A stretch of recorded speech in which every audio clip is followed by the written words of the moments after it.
here's a very radical thought, is the internet is working now in the wrong way. Social media is working in the wrong way for people. It would be a much better model where people owned their own data rather than and then chose how to share it with anybody, than have and paying a small subscription to use a social media service. Then what happens now, which is you get that free, but of course, it's not really free because you're giving up your data. Now, let's bring in our news panel with us this morning. William Hague, former leader of the Conservative Party, and Kezia Dugdale, former leader of Scottish Labour. Morning, both. Good morning. I'm not going to ask about office romances, you'll be happy to know. We'll breeze easily past that and go instead to the issue of council tax in England, which has been in some of the papers this morning because of new analysis suggesting that almost all councils that we know about in England so far in terms of their plans for April are going to raise council tax by the maximum that they can without going to a vote, 5%. William Hague, do they have good reason to do that in the times we live in? Well, it's another pressure on people, of course, with the cost of living. So this is not a good thing. But you can see in an age of 9 or 10% inflation, it's not going to be that surprising that council tax goes up by 5%. Councils across England are getting, I think, on average, it's about 9% more cash from the government this year.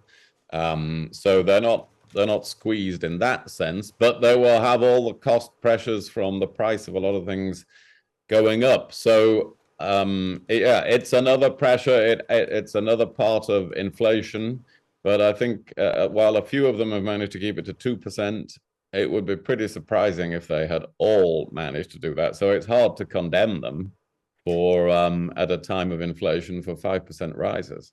Especially because especially for local government, there's just increasingly so many things which is asked of them, expensive things. Well, yeah, because so often we just think councils are the people who do our cleansing, empty the bins, maintain the roads, when actually they cover an awful lot of frontline services like our schools and our health and social care system in terms of looking after vulnerable and elderly people. A lot of those are statutory duties, things that they have to do, and the money that they get from national government that they raise from council tax is spent on those items, which means the money that isn't protected and isn't a statutory requirement is likely to get squeezed even further. So unless your council tax goes up, things like your local libraries, your sports centres, breakfast clubs and your schools are under serious threat. And of course, they all face inflationary pressures too. So I think local government, whether it's in England or across Scotland, is facing a really, really difficult situation this year. I think people find it very hard to know who is responsible for their council tax rise. And, people find it hard to understand. And even the experts on this often find it hard to understand how much is the fault of central government or local government. It can be obvious where there are councils with a particularly good record and those with a particularly bad record. And sometimes you get some contrasting ones in London, for instance, next door to each other. And then they know, well, that's their fault, the council tax. But otherwise, I think it's part of the overall burden of taxation and the overall pressures on inflation. So how are people going to judge that? Well, then I think that they're going to say, well, it's important to get this under control. And so if you're conservative inclined, you will say, yeah, the government is bringing down inflation. That's its top economic priority. This just shows they're doing the right thing. And if you're not conservative inclined, you'll say, well, they are in power, so it must be their fault. So I'm not sure it will. The net effect of that is I don't think it actually changes the political situation very much.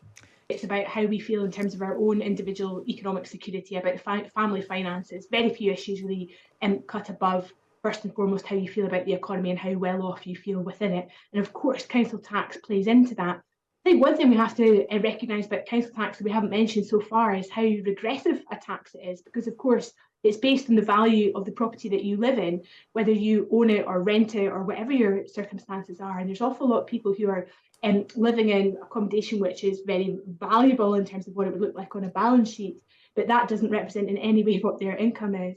So it's a regressive tax. Increases punish the poorest people most severely, and things like income tax are far more progressive or redistributive ways of raising money to protect the things we care about. So when you have national freezes on taxes, if you're not using national powers that are more progressive, you're doubling down on the punishment to those most exposed to things like council tax increases that are least able to afford them.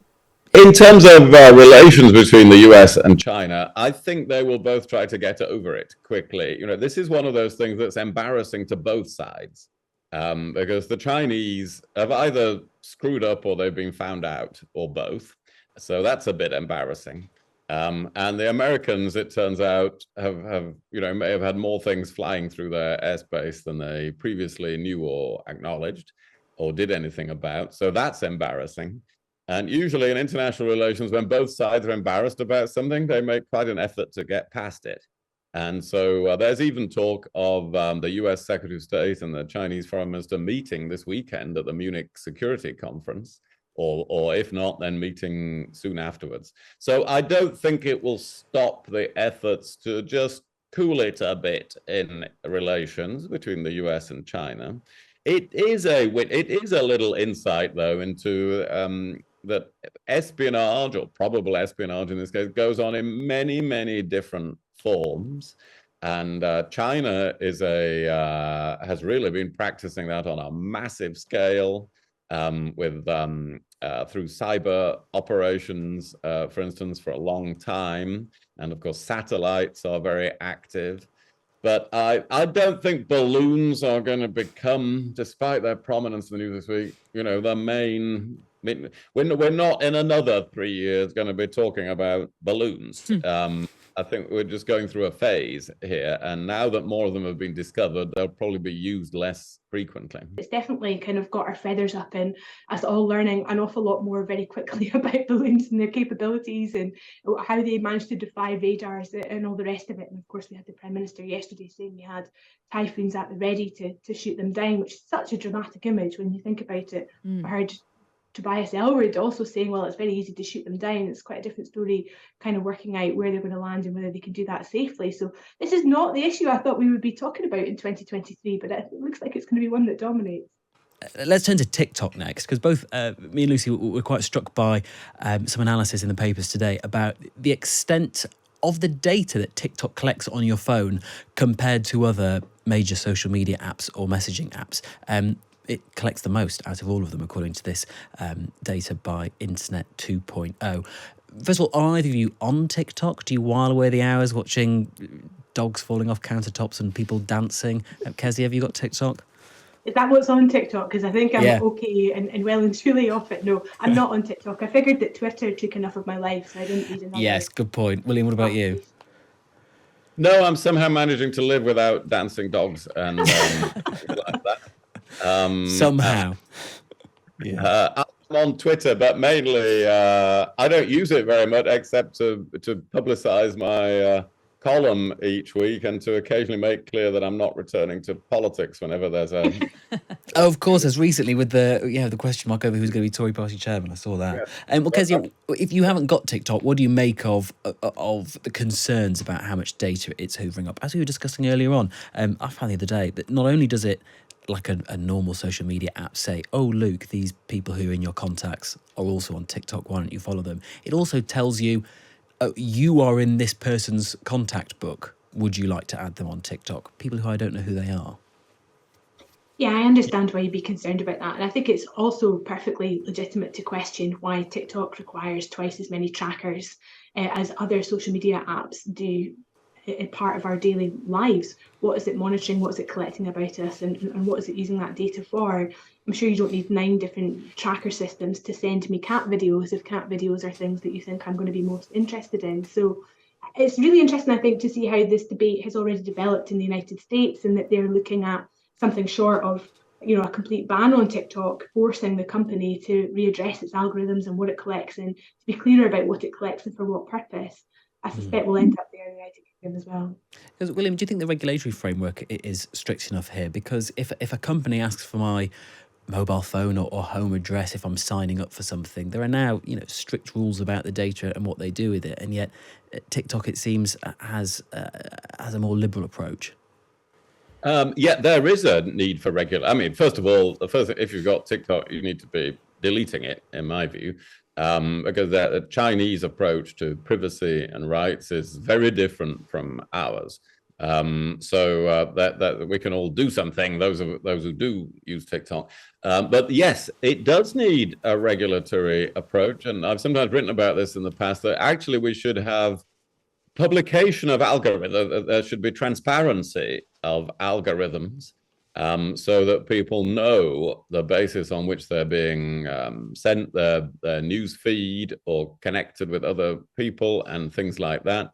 But really what we want now, here's a very radical thought, is the internet is working now in the wrong way. Social media is working in the wrong way for people. It would be a much better model where people owned their own data, rather than and then chose how to share it with anybody, than paying a small subscription to use a social media service.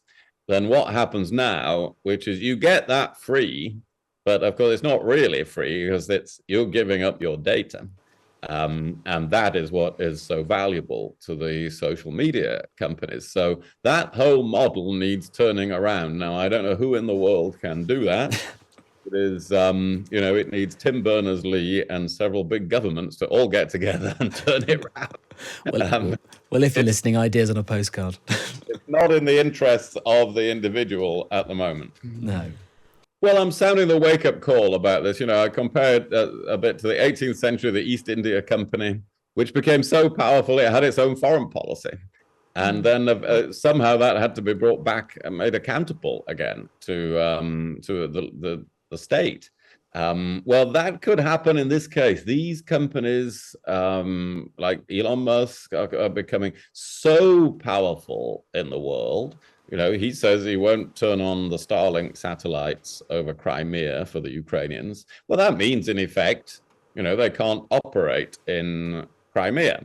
Even if that was realistic militarily at the moment, they couldn't do it for that reason.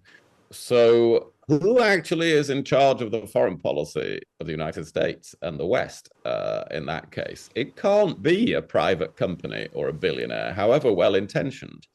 And so we are, just like the East India Company, we're going to have to make sure that these companies start becoming accountable to democratic institutions for their policies. And if necessary, say, well, actually, you're too powerful, so you have to divest that subsidiary, or you can't have a conflict of interest with a business in China at the same time. And, we have to wake up to this issue, really, is what my column is about. It's not easy to leave the entire West if you're those companies, but it does require international cooperation, and it needs the United States to be actively involved in solving this problem. You can't do it without the United States. And again, I've pointed out in my column, these development, the power of tech companies means the United States is getting more powerful. It's not in decline. It's the home of these big new tech and data companies, and artificial intelligence is just going to accelerate that. So, this debate has to be heard in Washington, really, for this to be effective. I'm not saying it's easy. I'm just, part of what a newspaper column is for is to just raise a flag and say, look here, there's an issue coming here. You all need to start thinking about. And Kezia, not to bring all things back to government spending and to sort of briefly put a Dominic Cummings-shaped hat on, but doesn't this sort of make the case for massive investment from government in this kind of experimental technology that, who knows, it might end up inventing the Starlink system of getting internet into hard-to-reach places, and that might be useful in warfare? I mean, there's not a week goes by on this programme, Luke, where we don't advocate for more investment in research and development. In fact, William's just secured a brand new government department to do exactly this, to work across government and to make these investments and to make the case for adapting to technology. Look, I agree with the problem as William assesses it. I agree with the solution, but I'm left with question marks about how probable progress is on these issues. I wonder if these organisations, these global corporations, are already too big, that there's very little that national governments, even collaboration, can do about it. We may just have to live with the world as it is. William, you're going to have to go on Twitter now and deny that you've created a new government department and want to head it up.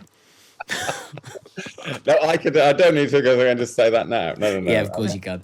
We'll end very finally, if we can, on office romances. 2 in every 5 people in the UK apparently have had a romantic relationship in the office, according to some new data. You can either spill on your own office lives, or have you ever been aware of people in the office sort of getting together? Because me and Lucy were scratching our heads, and for the life of us, we can't really think of anybody getting it on in the office. Kezia, can you? Well, I met my wife at work, so I'm definitely in that sort of 40% of the country category. That's where we met. It takes a long time to get together, but that's absolutely the kind of beginnings of it. And I think that's normal for a lot of people, right? If you spend 8 hours a day at least of your waking life in one particular place, having conversations with lots of different people, surely that's the genesis of lots of people coming together, whether it's friends or romantically or whatever else. I thought it was quite common. And William, what about in politics? Do you see a lot of office romances blooming? Well, this is a generational thing. It's all right for you youngsters to sit there and say you don't know anybody. But, when I met my wife, which was in the office, and we've just celebrated our 25th wedding anniversary. Congratulations. That was how you met people. There were no dating apps. There was no smartphone. And unless you were going to go up to a random stranger in the street and introduce yourself to them, you met people in the office, and predominantly. And so, I'm in that sense, I'm all in favor of office romance, because that is how I met my wife. Now, of course, in today's world, you have to guard against people abusing their power, or secret romances that distort what's going on in the office. Those things have got to be avoided. But I really will never be able to disapprove, in principle, of people meeting in the office and finding they like each other. Because that's the argument now, Kezia, isn't it? That especially in the times we live in, where everyone's a bit more acutely aware of sexual harassment and Me Too and the rest, that, how is it even possible to get it on with somebody in the office? Because there are all these pitfalls you could fall into. But as Hannah Betts, the columnist, was telling us earlier on, if you don't know the difference between flirting and harassment, maybe you shouldn't be employed in an office. I think that's probably right, and a good place to start. But William makes a really important point there about power imbalances. So I do think you get into very murky territory very quickly if you're talking about a different hierarchy or seniority in a relationship. If somebody's the boss, then quite quickly I think that can be a problem. But that's not the situation for everyone, right? You go to a place of work, if you walk in the door at Times Radio, I've been in your building, there are hundreds, if not thousands of people in the building that you guys are all based in. It's quite possible you can meet someone there that's not your direct line manager. So it's completely possible. And as we can see from this story, it's happening every day and creating lots of long-term fruitful relationships. And what better time to talk about it than Valentine's Day? Well, on that wholesome note that both of you met your spouses in the office, I think we will wrap up this panel. Thank you so much